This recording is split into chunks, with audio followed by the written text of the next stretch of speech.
Hi, I'm Reggie Harris, and I'm running for Cincinnati City Council in 2021.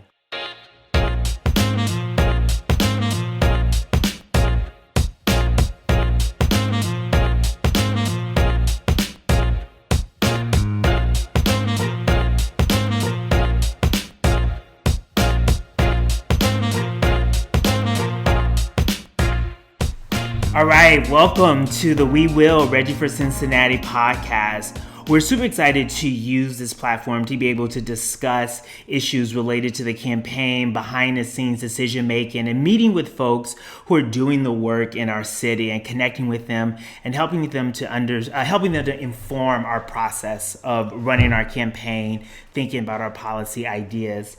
So today's topic is going to be one in a series in which we're going to be discussing affordable housing. Affordable housing is probably the number one issue that's being discussed in our city. And like many issues that are really important to people's survival and livelihood, it's an issue that is really emotionally loaded. It's an issue that brings out a lot of polarization in thought. But it's actually an issue that is fairly nuanced and in some ways can be complicated. And it requires a lot of technical understanding combined with sort of people-centered policy and thinking and legislation. And so I'm really excited to have our guest with us, who I think is just a rock star in thinking about development and affordable housing and housing in general.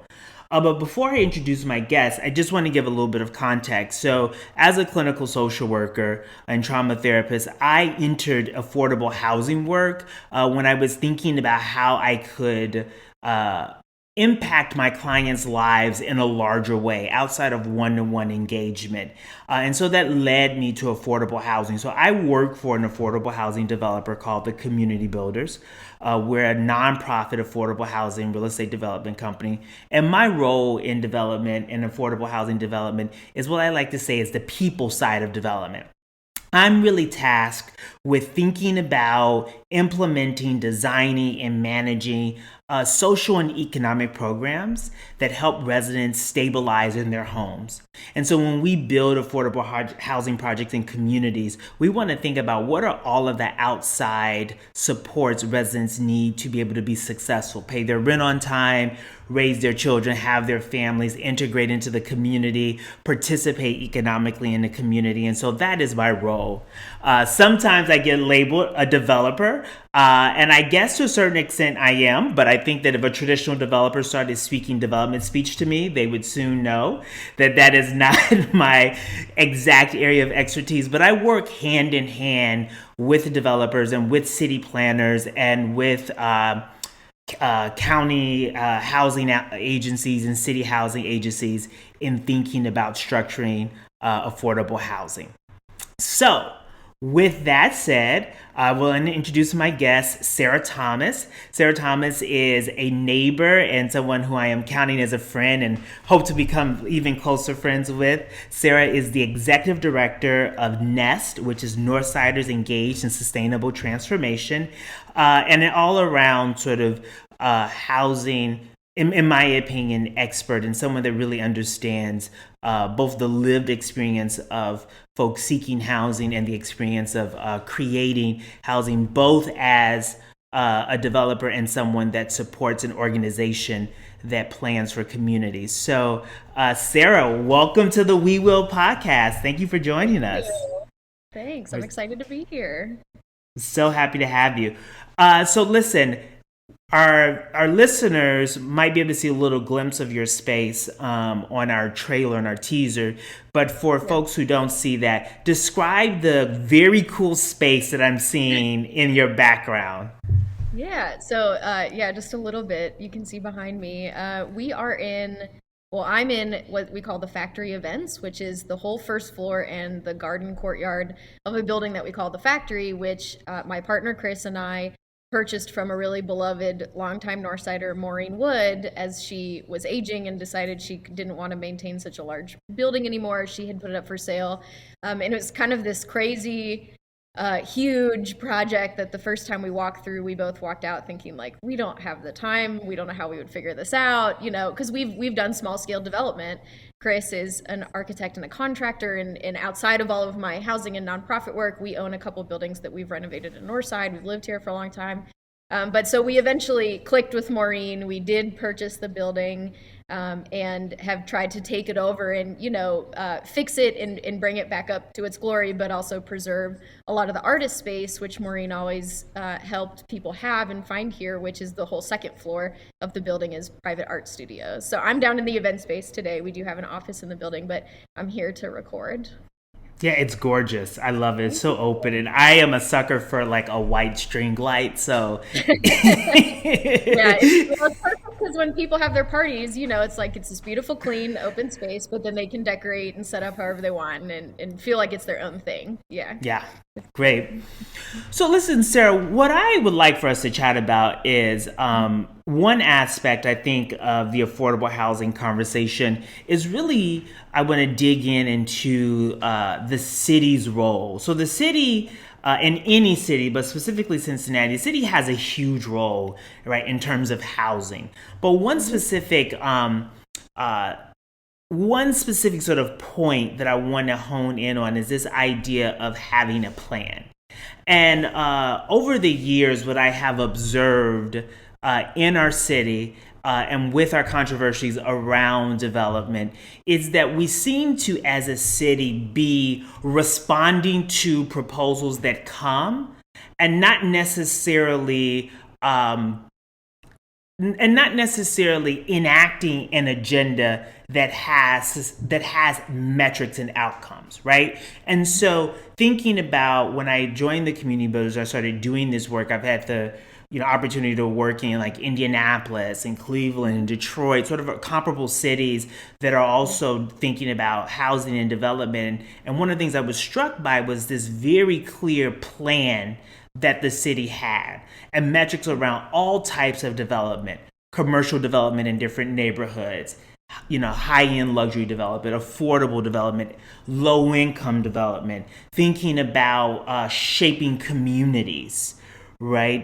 Because I hear a lot about just building housing that's affordable, but we also know that those affordable units, and I think a lot of people are speaking about low-income units, also need to be a part of communities that have amenities, that have like a center.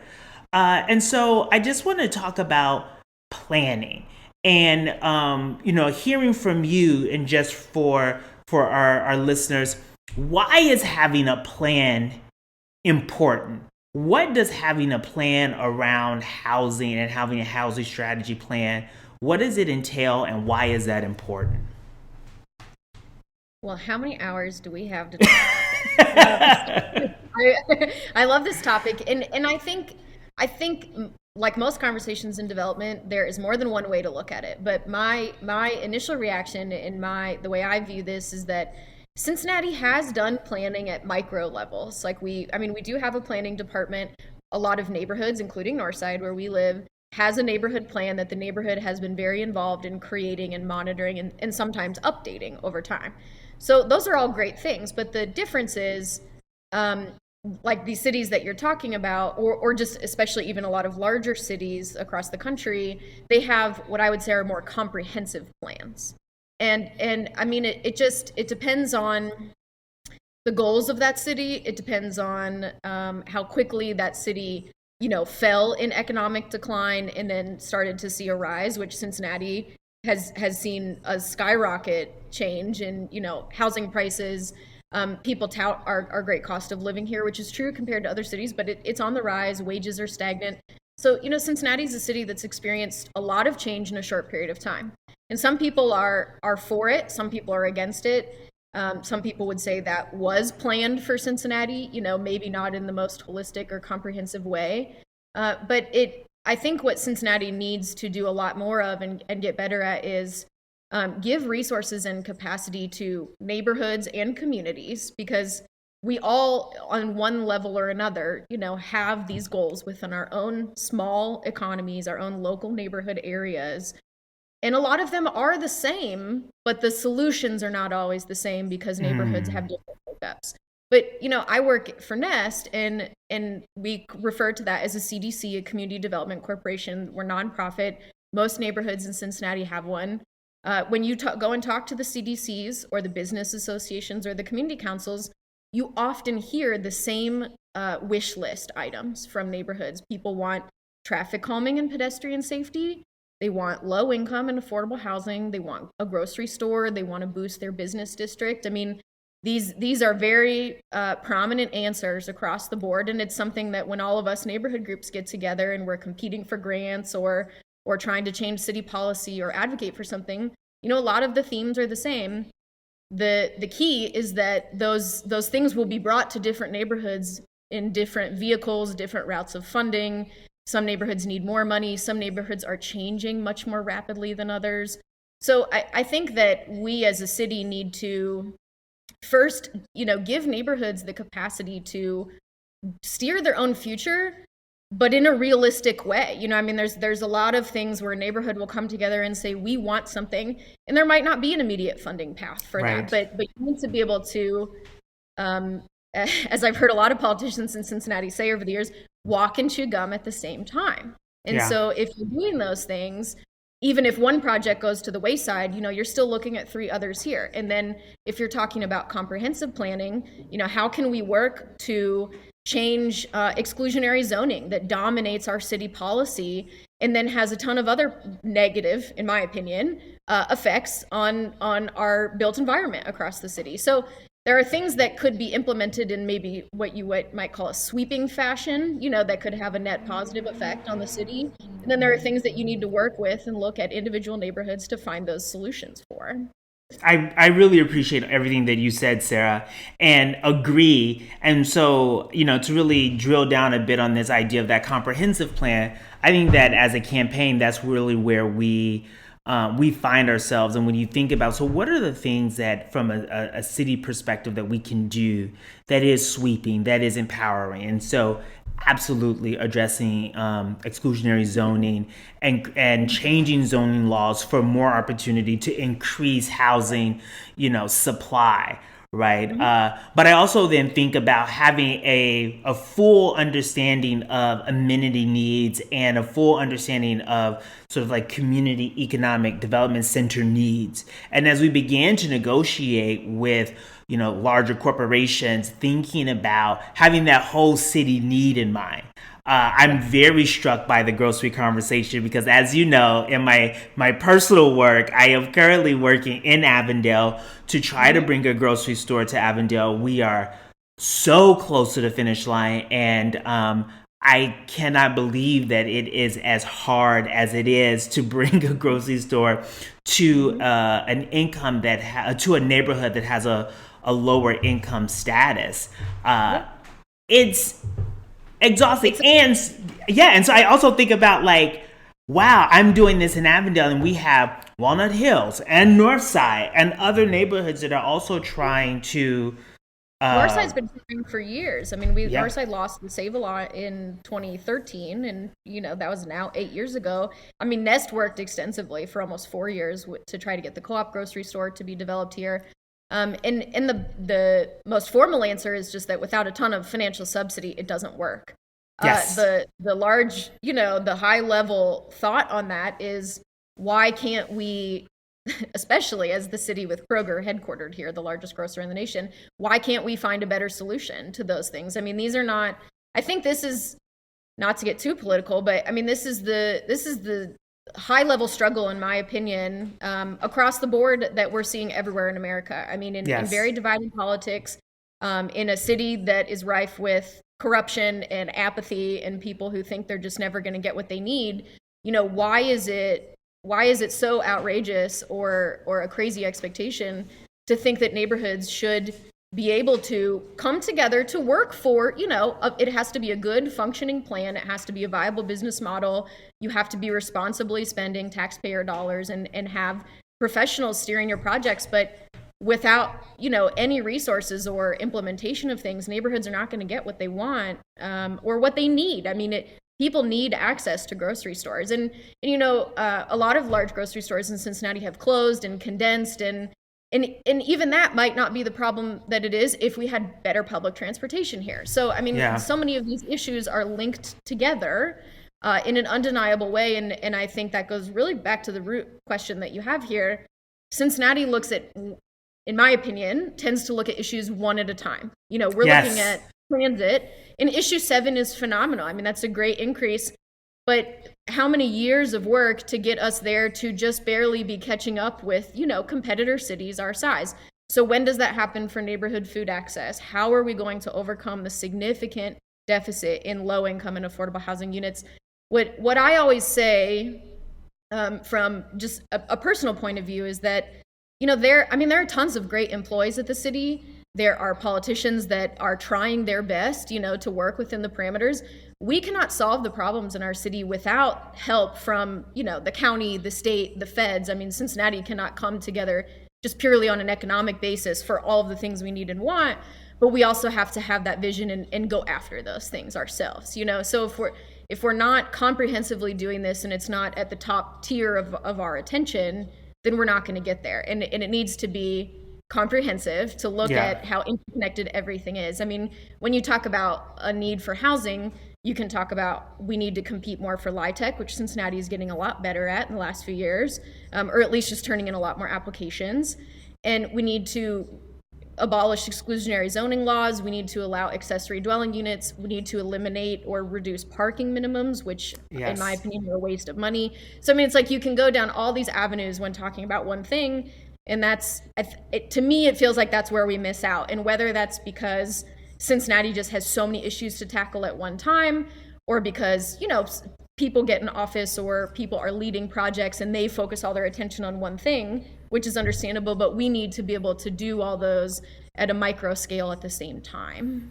Yeah. Well, we speak a lot about in our campaign this equitable framework of development, and it's exactly what you laid out, right? There is a master, and what I really think council's role should be is that there's a way in which we map out the intersectionality of all of these things and then develop legislation to address those things. Because issue 7 and the, you know, I think it's $110 million we're going to receive annually for infrastructure, that infrastructure work should be squarely rooted in development strategy, right? You can't separate infrastructure from development, which is then rooted in, right, amenities and grocery strategy. I think that in the future, small business training and small business funds for entrepreneurs is going to be the way forward.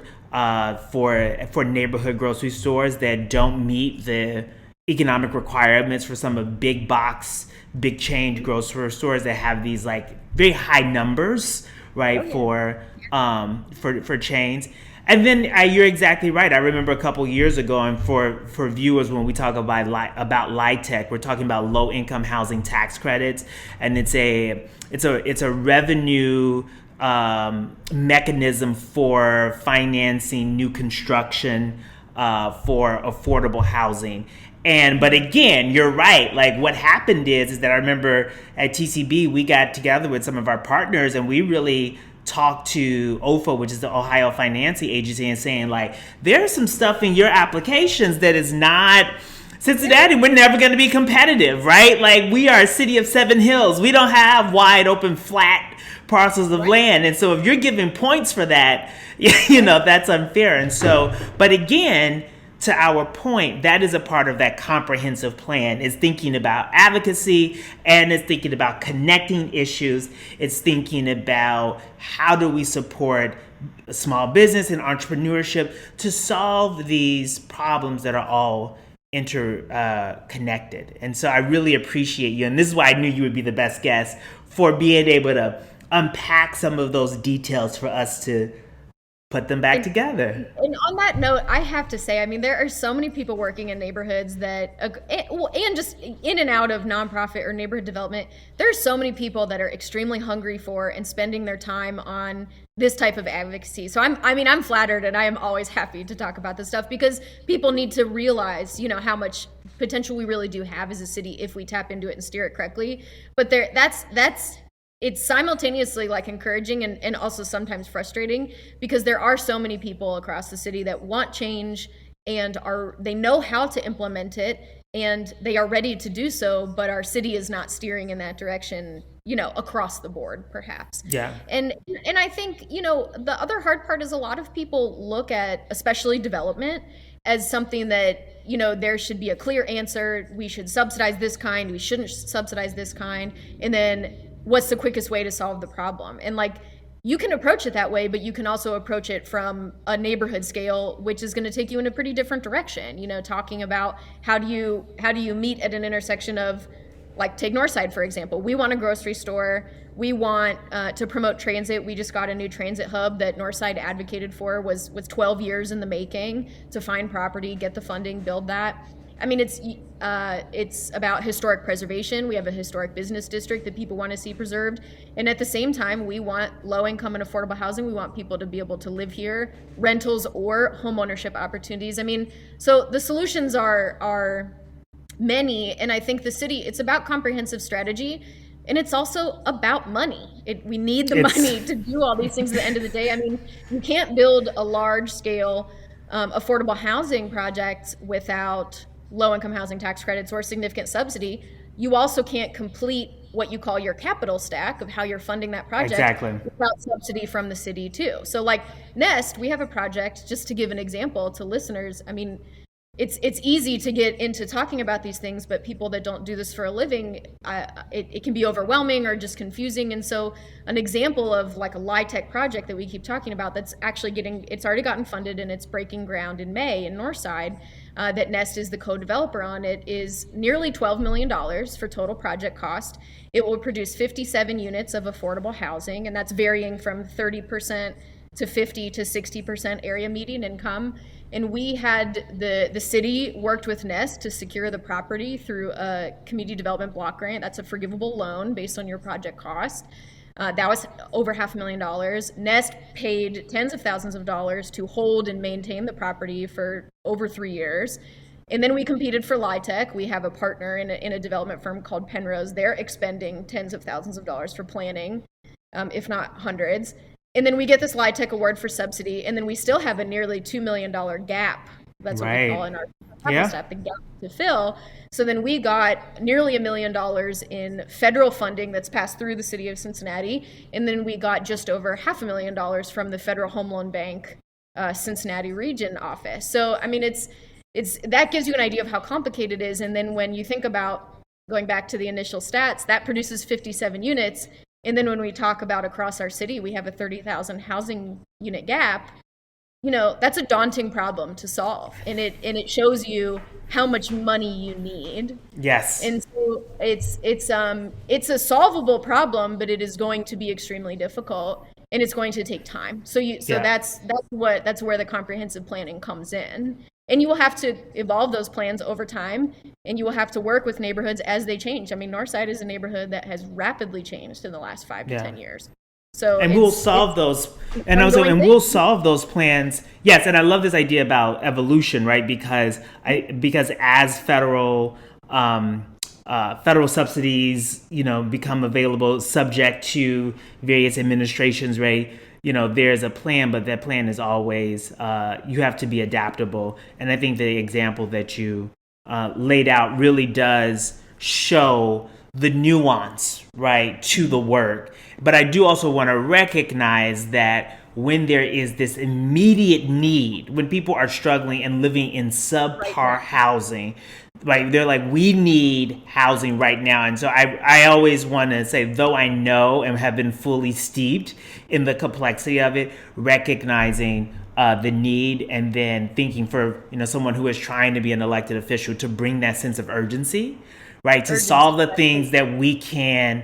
We have to solve the things that we can immediately, and we have to lay the groundwork for this comprehensive plan. And then we also have to have a level of transparency in the process. And we say in the campaign all of the time that, I really believe that all of the expertise we need to solve our city's problem resides in our city. Right? Like it's there. Absolutely. Totally there. So listen, the power and opportunity to do it. Yeah. Yeah. So listen, like we said, we could talk about this all day, but unfortunately we don't have time. So Great. I want to end our call with a thing that I have been doing, and I'm super excited about it. And so I want to give credit. This comes from Las Culturistas, which is a podcast that Bowen Yang leads. And Bowen Yang is a sketch artist on Saturday Night Live. I'm taking the idea, tweaking it a little bit, but it's a 1 minute rant that we say, we're starting off with saying what bothers me. And so what happens is that we're each going to time one another. So I don't know if you have your phone with you, you can put on your timer. But we're going to time each other for 1 minute. We're going to give each other warnings at 30 seconds, 15 seconds, and 5 seconds.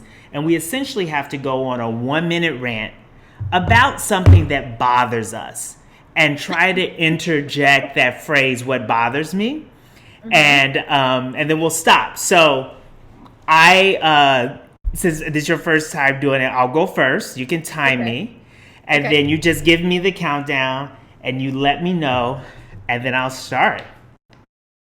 Okay. 3, 2, 1, go. So you know what bothers me? What bothers me is pitted fruit that otherwise could be pitless, like olives and plums and grapes. Like those fruits and veggies, I don't know if olives is a veggie or not, but I'm gonna call it a veggie. They are delicious. They are so delicious. And then when you put a pit in them, it's unnecessary labor. Why would you mess up the briny, salty deliciousness of an olive within a pit? Now, I have to then take the pit. I have to do something with the pit. That means that you need more stuff. I have to try to elegantly spit a pit out my mouth. And then also in the era of COVID, pitted fruit and pitted vegetables, gross. Like who wants to remove their mask and then you're like spritzing on people? And no. If something can be pitless, let's have the pitless version, because that bothers me that you would add labor to something that's delicious. You know, I'm Lebanese and I've been eating olives like every day all my life, and I'm just so used to pits and that it's never occurred to me that, you know, we could have a life without them. You can have a life without them. Okay. It's funny. All right. So are you ready? I'm ready. Okay, here we go. 3, 2, 1. Okay, what bothers me, and I have to keep this on brand for our conversation, is exclusionary zoning and wasting money in development.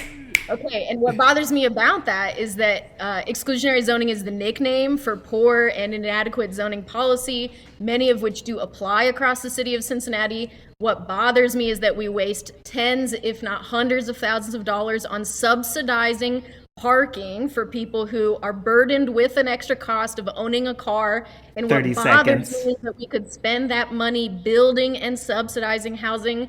What also bothers me is single family zoning, exclusionary zoning. It was created to keep poor and black people out of white neighborhoods across the country. 15 what bothers seconds. me is that people don't know this history and they let it inform our policy, and we are wasting space and money, and it's holding our city back. And it bothers me that we can't have urban density, less parking, and accessory dwelling units in Cincinnati. Stop. Woo! You nailed that. Oh my God, that was so good. And you kept saying what bothers me phrase. All right. I have to step my game up now. Oh my God. Well, listen, Sarah, this has been a blast. Thank you so much for your time. And let's just keep doing the work, one foot in front of the other. We're trying. Awesome. We're trying. Yeah. Good luck to you, and thanks so much for having me. Great. Thank you. All right. Have a good one. Bye.